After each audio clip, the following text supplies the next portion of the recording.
How are you too? Welcome to another video. This is going to be completely different than anything that's been on my page before. I start video from home and I never do videos from home. When I say home, obviously, this isn't their home you'll have seen on video before. Which is part of the reason I've been making videos, I haven't been doing any cycling, I've been doing very little really, so I thought, you might not be interested in this, what's going on, but over the past year, if you know me from social media like my Facebook, you'll know exactly what's been happening for the past year. It's all sort of come to a head now. If you haven't got a clue what's been happening over the last year, things I've been trying to sort out, then I'll insert a little clip now from a recent BBC radio interview that I did. If you want to hear the full version of that, wait till the end of the video and I'll stick it in. And then when you've listened to this, I'll show you exactly what is going on. It's 7 o'clock. I'm Lee Blakeman. A father from Stoke-on-Trent who broke up with his partner a year ago can't leave their home as he says the city council won't give him suitable accommodation for him and his children. Phil James can't afford to get a place of his own and applied for a council property big enough for them to share, but hasn't been successful. He's a registered carer for one of his children, but as he doesn't have formal custody, he says he's only eligible for properties that don't suit his needs. The reason he was saying I was in need and I'm classed as a single man is because I don't have legal custody of any of my children, despite being my eldest son's registered carer on the birth certificate, biological father. So to qualify, I was advised to take custody of one of my children, which is what I've had to do. Stoke-on-Trent City Council says it can't comment on individual cases, but it's met with Phil and his case has been prioritised. And we'll have more on this on Liz Ellis and John Akers at breakfast in the next 10 minutes. Right, so since that interview was done, the council got in touch. It took me a year to get nowhere, basically, not even on a list. And within a couple of days of being on the radio, I got a phone call from the council saying, come in for an appointment, we'll assess you. Went in for an appointment. I went back, I think it was 4 days later with my proofs of ID and all the rest of it. That's it, you're on the council list. And I think it took 2 days later, the phone rang and they said, we've got a house that you can go and have a look at, see if you're interested in it. So,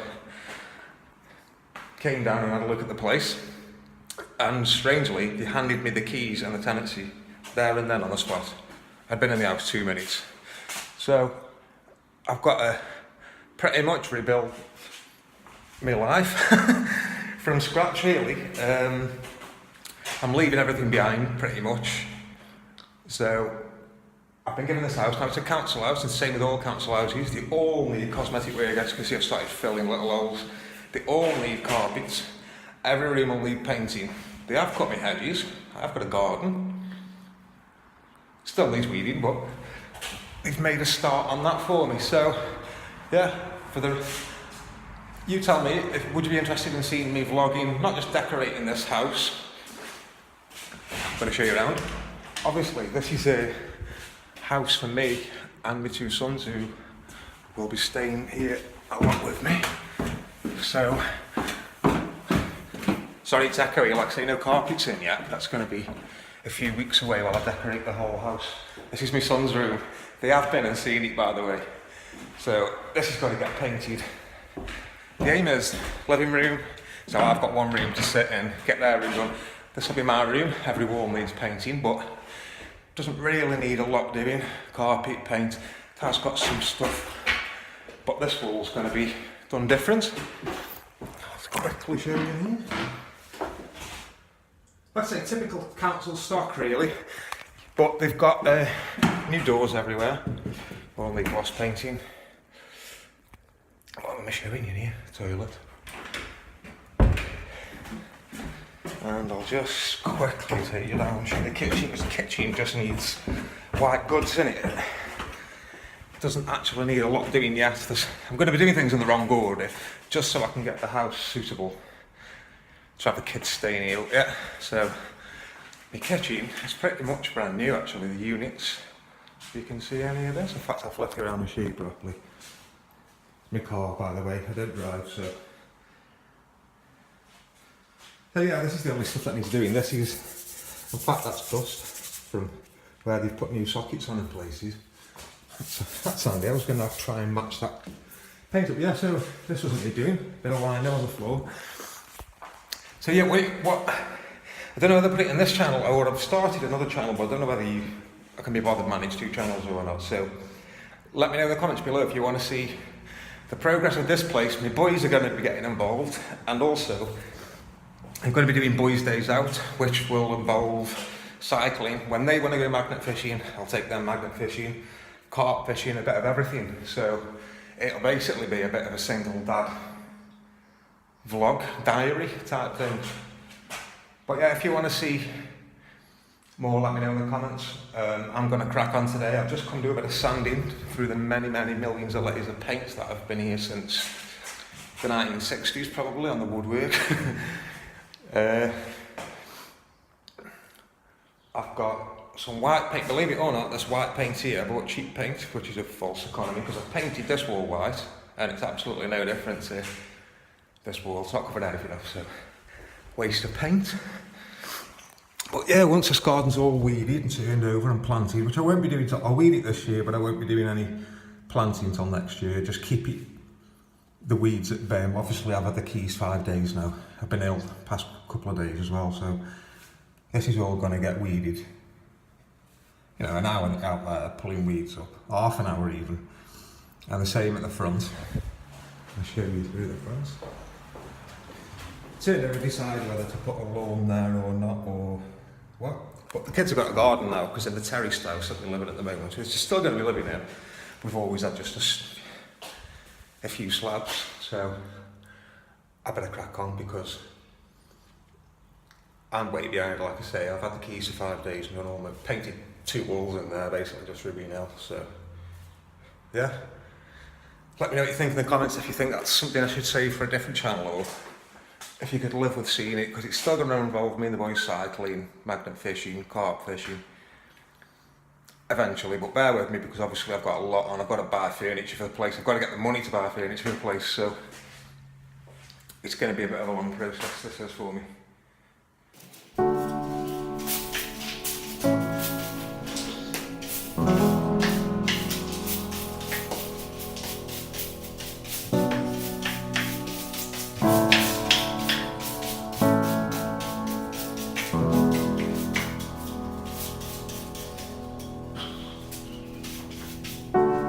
There's a house built out of stone.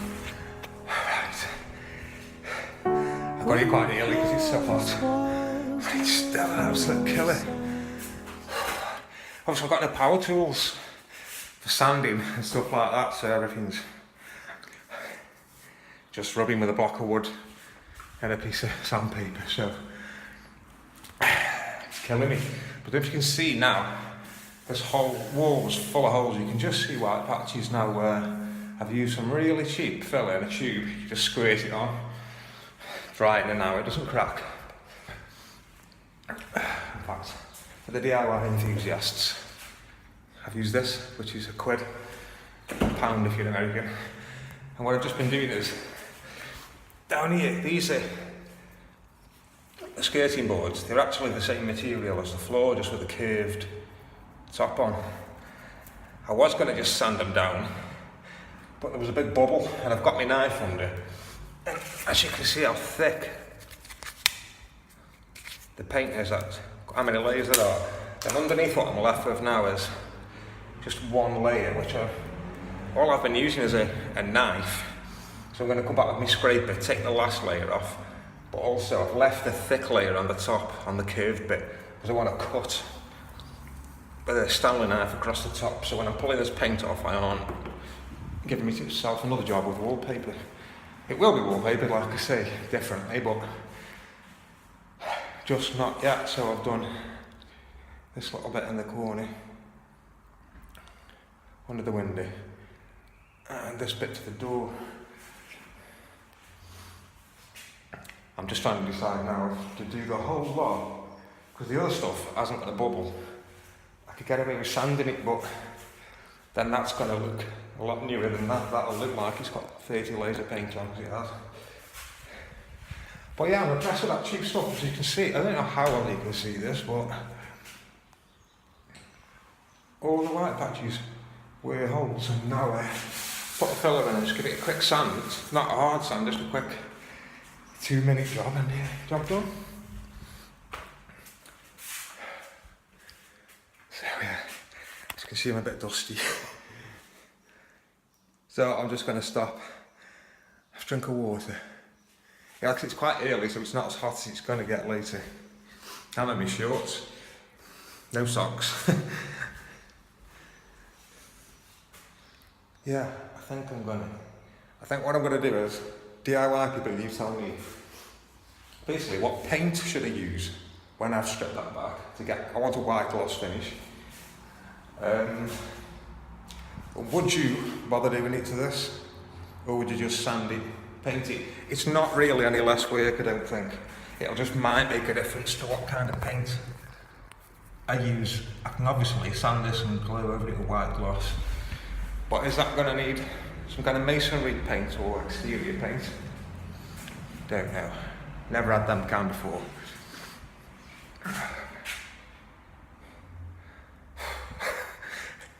The rest of the house isn't the same, by the way. This has already got white skirting boards in here, and I'm going to clean them up really well. The whole house is going to be white first. This is going to be painted white just to get a clean coat on. This isn't. This is going to be left as it is for now. These walls, wallpaper is brilliant. Nothing wrong with it at all. I have got to fill this actually, but there's going to be some kind of shutter or something across here, because that's going to be full of shoes and junk.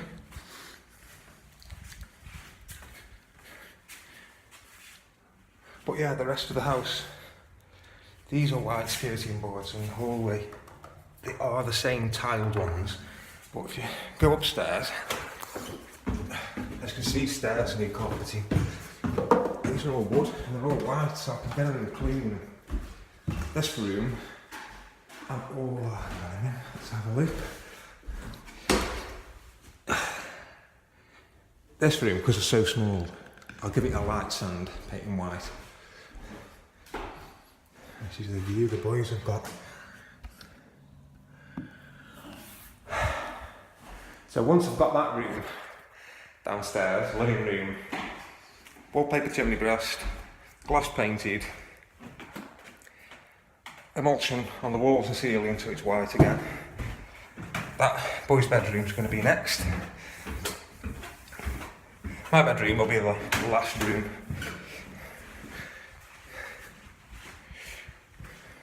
But if you can see anything that I'm showing you around the house and you're good at DIY, you've got any tips or suggestions, just put it in the comments below, because any help's appreciated. I've always moved into places that have been pretty much brand new apartments, a listed building that had a full refurb. The house I live in now had a full refurb. So I'm used to that sort of newish, easy to do stuff, but a bit of a task on. Right, I'm going to have a break, have some drink of water and get some music on, get going again. Get back to you. So I'm back at the house that I'm moving from now. I run out of battery and storage at the same time. The only bits you haven't seen is I weeded the front garden, give it a quick sweep. That's going to have to be turned over and done properly and all the rest of it. I got home and I've had a little surprise. Just bear with me a second. Where have you gone? You're there, look. A little surprise. I obviously can't show you the address and my details. But I had a tax rebate. It's only £83, but that replaces the paint that is absolutely useless. And the things that I couldn't do today, I hadn't got the scraper or bits bobs, so I can get that room done and get the other room done with just at £83. I have got somebody who's offered me help, financial help, family member, so I'll be, when that's sorted, it actually moves me forward quite a way. There'll be loads more I can do. If I could have cashed that today, which I did attempt to do, I came home, realised I'd got it. My branch, my local bank's closed, so I couldn't even put it in the bank. There's no cheque cashing places near me. So otherwise that would have bought me gloss paint, me new paint, and all the little bits I need just for the decorating. So that'll get sorted on Monday, and then I'll go back on Monday again and do another video. Now, just before you go, obviously there's the full story of what's actually happened and led me to this situation. I'll come at the very end of the video. It's about 3 or 4 minute long interview with the BBC, but they're actually coming back to me. They're coming to my new house on Wednesday to do another interview just to find out what happened, because without them I genuinely wouldn't have got the house that I've got now. It's happened so fast. I think it took 2 weeks from the interview to set of keys in my hand, like sort of thing, in total. So yeah, they're coming back to see exactly what happened and do a follow up on that. So yeah, thanks for watching. Again, put it in the comments if you don't want to see this on my channel and it's likely to make you unsub. I won't be offended at all by it. I understand my channel is called UK Adventure Cycling. It's got magnet fishing, carp fishing. It's a bit of a mess at the moment, so, but I haven't got the time, I don't think, to manage more than one channel and separate things up. So next time I go back, hopefully some work, proper work will actually get done, and the living room will be done within a day or so. So thanks for watching. Like I say, I'll see you on the next one. My interview on Wednesday isn't live, by the way. If you watch Radio Stoke, it's recorded, but I'll let you know in the next video. I'll probably put it in the video as well if you want to hear it live when it's going to be on Radio Stoke. So thanks again for watching, and I'll see you next time. Now first, this morning, you're going to hear the story of Phil. More than a year ago, he broke up with his partner of 17 years, but is still forced to live under the same roof as her at their house in Stoke-on-Trent. He's been desperately trying to move out and get a new council house big enough for him and his 2 children, so they can live with him half of the time. He told me he's struggling even though he's a carer for one of them who's disabled, and he's now locked in a battle with Stoke-on-Trent City Council to find a new property. Because of our financial situation, my eldest son's disabled, I'm his registered carer, so I can't exactly work at the moment. I can't afford to go private renting because of the upfront fees. So I went to the council, and according to their records, I called them in July last year to apply to go on the council list. This is where I sort of started worrying about getting onto the council list at all, because their reaction was, so you're a single dad with no children and you're on a tenancy agreement. So I reiterated again, I've got 2 children, and they said, yeah, but the kids won't be staying with you, they'll be staying with mum. Just assumed that that's how it works. So I explained that we've got an agreement to have 50-50 custody of the kids, so I do need somewhere suitable, like a 2-bedroom basically, so I can have both of my kids stay in there as often as possible. So then the council are looking for, right, which box do we tick when we're looking for a property for you? Yeah, at this point, in their eyes, said I'd got no housing need whatsoever. And if they were to help me, I'd get a 1-bedroom flat, but there's no availability for 1-bedroom flats, so it was pointless me even going on the list in the first place. So I never got onto if you can't get on the council list for whatever reason, you can find yourself a private rented property if you can't afford to pay the council or bond you, and you get 12 months support as a tenant and as a landlord. So I applied to go on there and I got exactly the same things, no housing need whatsoever. The reason they were saying I have no housing need and I'm classed as a single man is because I don't have legal custody of any of my children, despite being my eldest son's registered carer on the birth certificate, biological father. So to qualify, I was advised to take custody of one of my children, which is what I've had to do. So what do you do, Phil? Are you stuck? Well, yeah. In fact, I'll give you an example. I phoned a private flat up, 2-bedroom flat in Burslem yesterday. They will accept me with housing benefit. Obviously, I'm my son's carer, so I need housing benefit. And when I asked for the upfront fees, it was £1,350. And if you've not got £1,350, then you can't get on the bond scheme or the council list. What do? You are stuck. Yeah. When I spoke to the council on the phone and said, would it be different if I was a woman? The reply I got back was probably yes. I'd have possibly been whisked off my feet, was the exact words actually. So I could be in the exact same situation as a woman, but she would be a higher priority and have higher housing need and therefore be dealt with before me. I can't imagine how frustrating it must be trying to find a place that's suitable when you've got a disabled son to look after, but also you're living with your ex. You're trying to move on with your life. Yeah, well, it's stressful for me. It's also stressful for my ex, regardless of the circumstances. And it has a knock-on effect on the kids too. Through lack of sleep and stress, I had a massive seizure and I've never been ill. What happened? What happened to you then? Well, I was rushing. As I remember, I was sat at my computer, really tired, and I was tired and stressed. And then, like I say, I regained consciousness on the floor. I'd had some kind of fit. I'd bit through my tongue, I'd pulled every muscle in my body pretty much. And when I come round, I couldn't remember my name, what year it was. So I was taken by an ambulance to the hospital, and they couldn't find anything and put it down to anything other than tiredness and stress. And outside of this situation, I haven't really got anything stressing me out or tiring me out. But because I'd gone back to sort of battling the council again, like I say, the frustration, the anxiety, the lack of sleep, because you're running over in your mind and what can I do next, how can I move forward, like you say, move on with my life. So it's had a dramatic effect on my health, and I'm still suffering weeks later now with different symptoms and things. What have the council said to you in terms of getting this problem sorted out, finding you a suitable house? Have they given you any options, any charities, anybody else who can help you? No, nothing at all, no. You have to push to get referred to the bond scheme. There must be hundreds and hundreds of people applying for the bond scheme because the council waiting list is only 2,400 people, I think, on it. And that's partly because they're keeping people off the council list. Referring them to the bond scheme is a second option, but then you're put in a situation where the bond scheme can't possibly cope. How long do you think it will be, Phil, before you get the property that you need to be able to live independently but also have your children stay? Well, as a result of my conversation on Twitter, which is when I was contacted by Dominic from Radio Stoke, and that did change things a bit. I did actually yesterday get to meet, for the first time, which is what I've been trying to do for a year, a housing worker from the council. And there's been so many phone calls to get to that. And you're feeling as though it's almost as though it's only just happened because we've got involved. Yeah, honestly, genuinely do, yeah. What would it feel like to have your own place with your children, with rooms for your children to stay in as well? It's actually emotional, that is. That's the target. I'm not asking for a palace. I'm asking for somewhere suitable for me to live and have my boys as often as possible.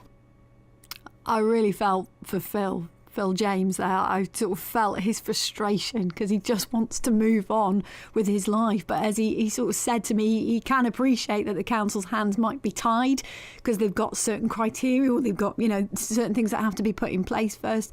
We've spoken to Stoke-on-Trent City Council, who says it can't comment on individual cases, but that they've met with Phil and his case has been prioritised. The council says it will prioritise cases and work quickly to support local residents who have a clear housing need.